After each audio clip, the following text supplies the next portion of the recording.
Hi everyone, this is Andrew Prima, Ukrainian American living and reporting from Ukraine. I'm a founder of Ukraine Business News, reporting from the front lines of Ukraine war with Russia. In today's podcast, 12th week of war in Ukraine, and we will cover following. We will follow the situation in Kharkiv region, in the Odessa region, Donbas region, and the most important topic of the week, Mariupol Azovstal evacuation. So, the situation in Kharkiv region is following. The retreat of Russian troops from Kharkiv is the result of counteroffensive by the Ukrainian army forces in a spared direction. Using the weakness of the enemy, we partially liberated our territory and almost reached the state border of Ukraine. This is entirely the merit of the armed forces. We tested how the counterattack will play out and tested our own capabilities and the situation and the front in the direction leveled in our favor. So as you all might know, that Ukraine is planning a second phase of the war where we're gonna start liberating the rest of our territories. Russian battalions and tactical groups in the Kharkiv region were pushed out. Due to successful offensive campaign, finally the Ukraine army forces approached the border of Russian Federation, the Russian-Ukrainian border. So far, occupiers are sitting in defense, but most likely they won't move forward. Still, as of today, Russian forces still shelling the territory of Ukraine from long-range weapons. In the main areas, the situation is controlled and stable.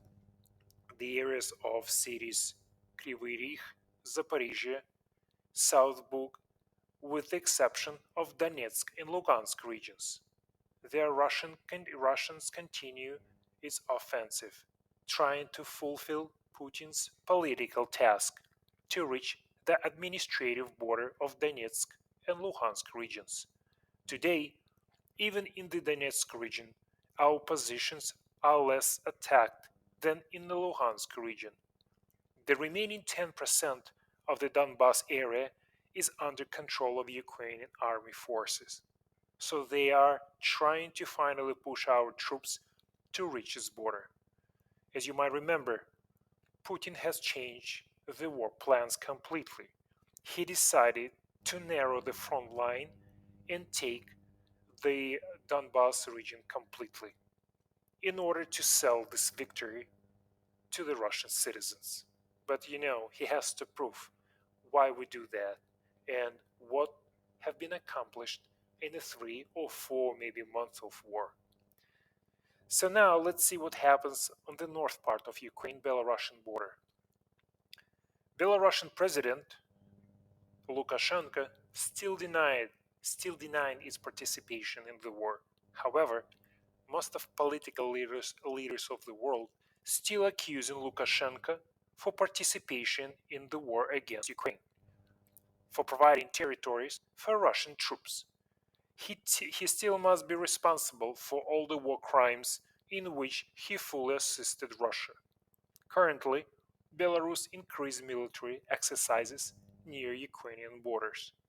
However, the Belarusian exercises, which were started by the self-proclaimed president, most likely do not pose a direct or significant threat to Ukraine, because the transfer of mechanized and motorized infantry units to the border is not happening.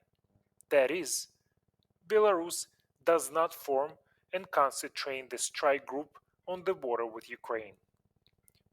Belarusian President Lukashenko still continues to demonstrate Putin that Belarusian troops are busy covering up backs to Russian troops so that no one hit them from behind. That is why Lukashenko is chasing his army across Belarusian Ukrainian border from north to the south, then to the west, and so on. He shows to Putin the intensity of protection from the either NATO or Ukraine continues. Let's take a look at the Western Front and southwest regions of Ukraine. Moldova and occupied Transnistria region, where 1,500 Russian troops are stationed, are still ready to fight against Ukraine. As for Transnistria, the power structures of the so called Transnistrian region have been transferred to normal operation. That is, the situation has improved a bit. They are calming down compared to how it was about 2 weeks ago, and the Russian contingent remains in the full combat readiness. But the fighting ability doesn't pose a great threat to Ukraine. There is no opportunity to strengthen this group due to very far location from the Crimea region, from which they can get military supplies and support, and so they're gradually calming down. The shelling of the infrastructure on the south in the Odessa region, the fourth attempt to destroy the bridges across the Dniester estuary, is more an attempt to cut off the region and an attempt to stop the railway service to Romania. Because to land a landing today, they do not have the opportunity to approach the coast. We have anti-ship complexes already, and the use of them is quite successful. But they are trying to break the connection with Romania so that we cannot export the same grain through Romanian ports. As you know, Russian forces blocked all the seaports of Ukraine, Black Sea access to them, in order to block all the export from Ukraine. And as you might know, around 70 to 80% of all exports from Ukraine is grain. So what Russia is doing basically is trying to starve the world. As you know, because of lack of export of grain, according to World Bank assessment, around the world approximately between 1 and 2 billion people might starve this year. So let's take a look at the Kherson region. Earlier, Russian officials had visited the Kherson region, which is currently occupied by Russian forces. As you know, the Ukrainian citizens and the citizens who live in Kherson region have been protesting for more than 2 months since the city has been occupied. So lately, the top Russian government officials visited the region, and most likely that's the start of the process of annexation of Kherson city and the whole region. Meanwhile, Russian officials are thinking, as we can see, about the annexation of the occupied Ukrainian regions to Russia. And this time, they are not even interested in formalities, the creation of another people's republics, fake referendums, and other attributes that accompanied the annexation of Crimea. No, this time the place in the Russian family is being talked about simply because of the occupation. The opinion of the population is not even taken into consideration. If people go to pro Ukrainian rallies, they are simply dispersed, activists are kidnapped, intimidated, or simply murdered. We can say that annexation of Kherson region is an improved annexation of Crimea, ruthless and cynical. You would ask probably why? If, in the case of Donbass, the desire for annexation is connected not only with desire to establish control over the industrial basin and deprive Ukraine of an important part of its economy, but also with the desire to prepare a springboard for future attacks on neighboring Ukrainian regions. In Kherson, this is this is to ensure the viability of another occupied Ukrainian region, Crimea. Even if Russian troops fail to achieve what they want, it means to establish control over the entire Ukrainian south and reach Transnistria after the occupation of Mykolaiv and Odessa, they will probably hold onto Kherson with all their might. Currently, the Russian military contingent stationed in the Kherson region appears to be preparing to defend and repel Ukrainian counterattacks. Russia needs Kherson to have a direct connection with the Crimea Peninsula, which is the most important part of this operation. This is a strategically important region for Russia. Without a direct connection to the mainland, the island was doomed to economic degradation. For Ukraine, successful defense of Kherson region was the key to the return of Crimea. So, for now, we can only say that the key to the return of Crimea will be the deoccupation of Kherson and Kherson region. So now let's talk let's talk about Mariupol. Mariupol, it has been a pain for Ukraine for the last 3 months, and this is the hottest topic for this previous week. Ukraine has launched an operation to evacuate Azovstal defenders, who heroically defended Mariupol. However, nobody knows what the future holds for these heroic defenders.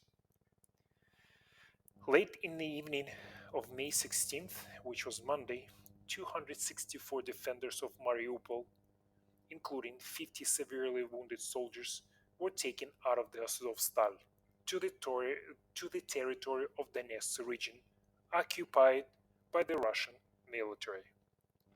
In the evening of May 17th, it was also reported that at least 7 more buses with Ukrainian troops left the territory of Azovstal.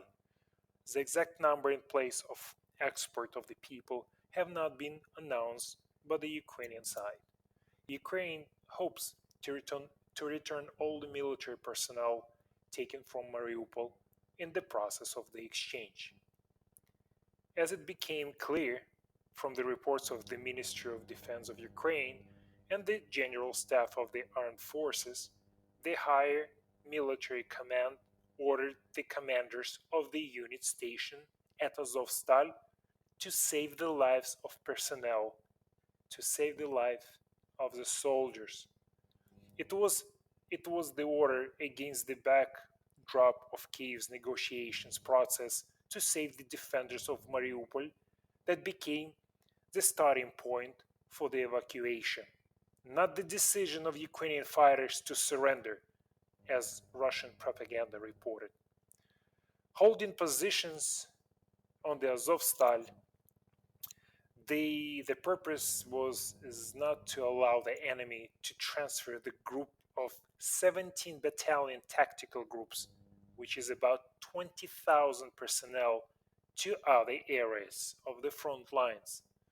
The General Staff reminded of the results of the efforts of Mariupol defenders.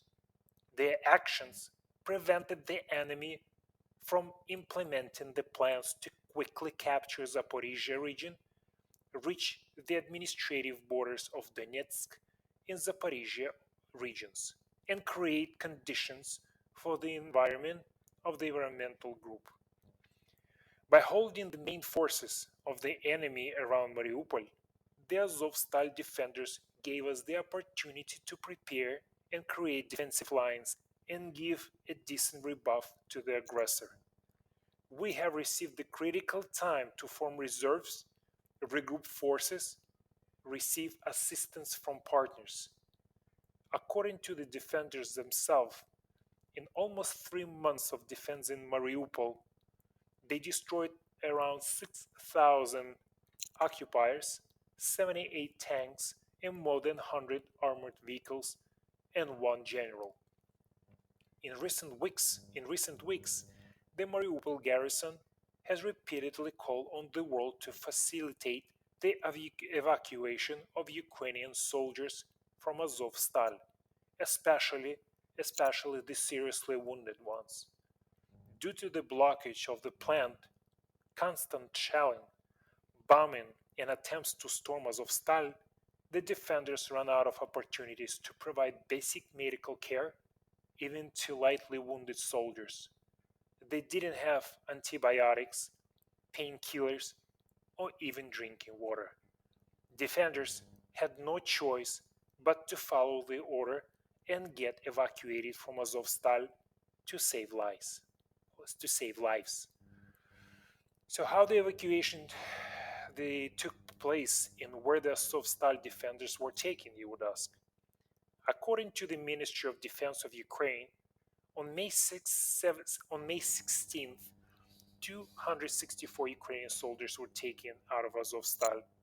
53 were seriously wounded and were taken out to the medical institutions of the occupied Novazovsk Donetsk region, and another 211 evacuated were taken to occupied Alenivka.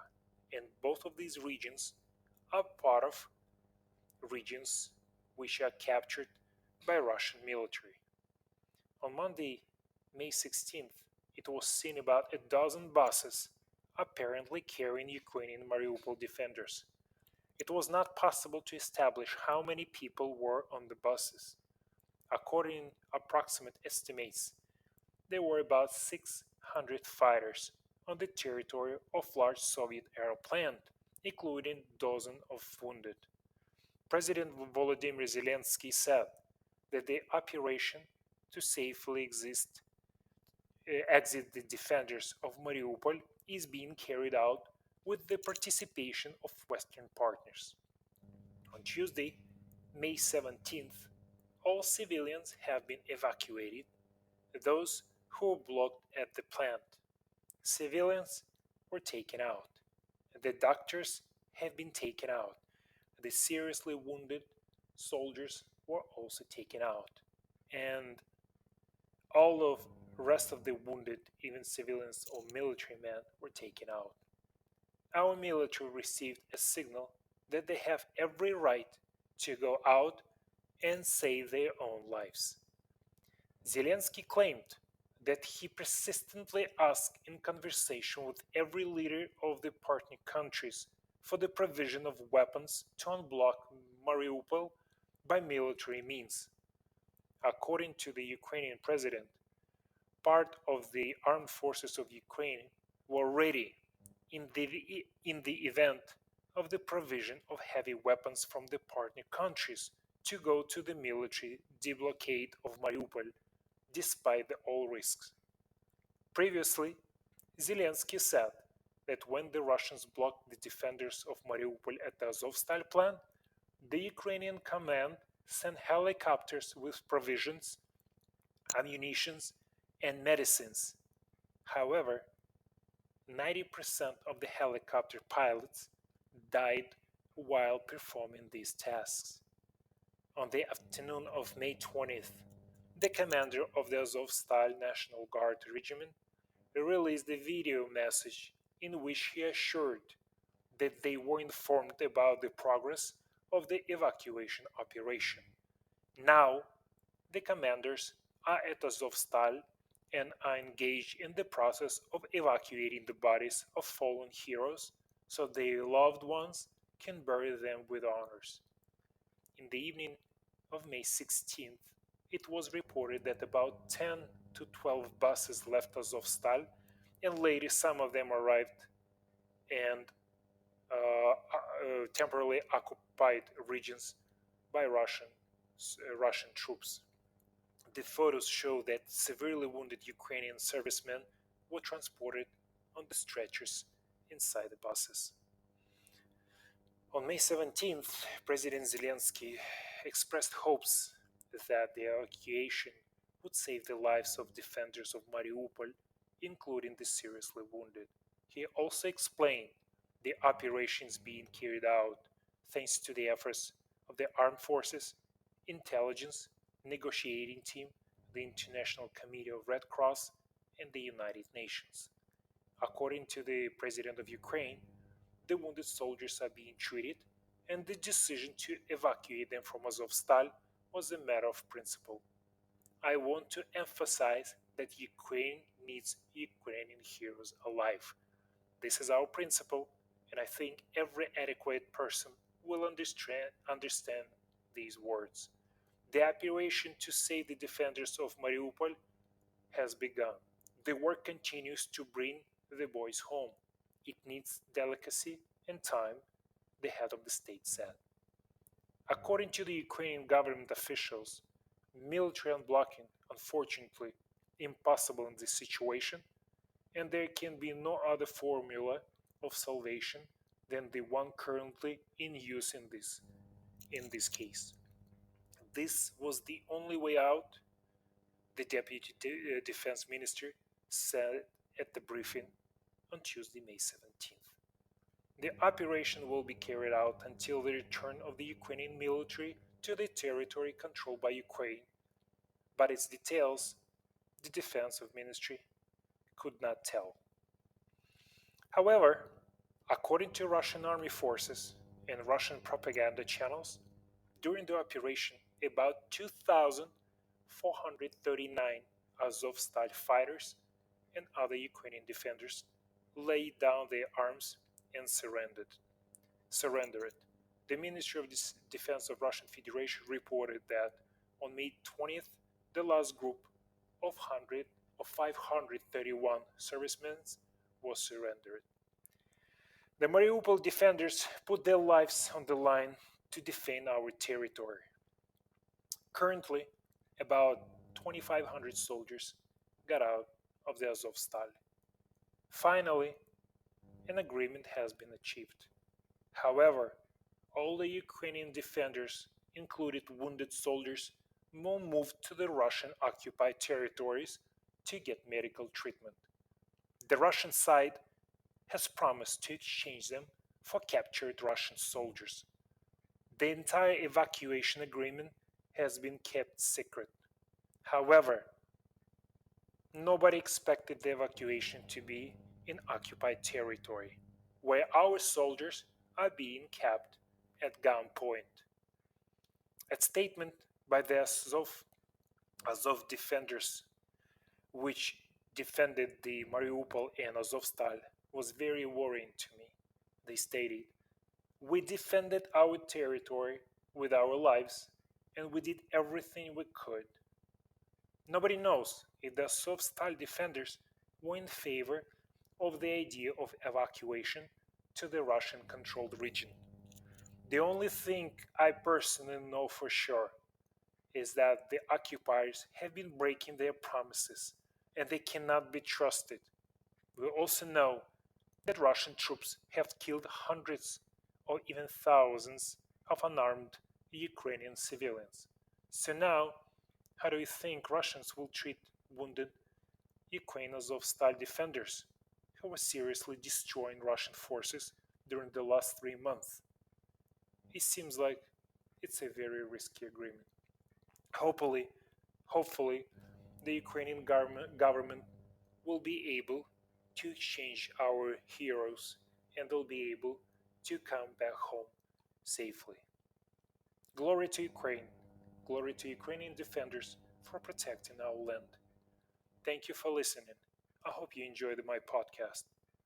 Dear listeners, UBN is a team of 12 people, and despite the Russian invasion, we're still in Ukraine and continue delivering the news to the world.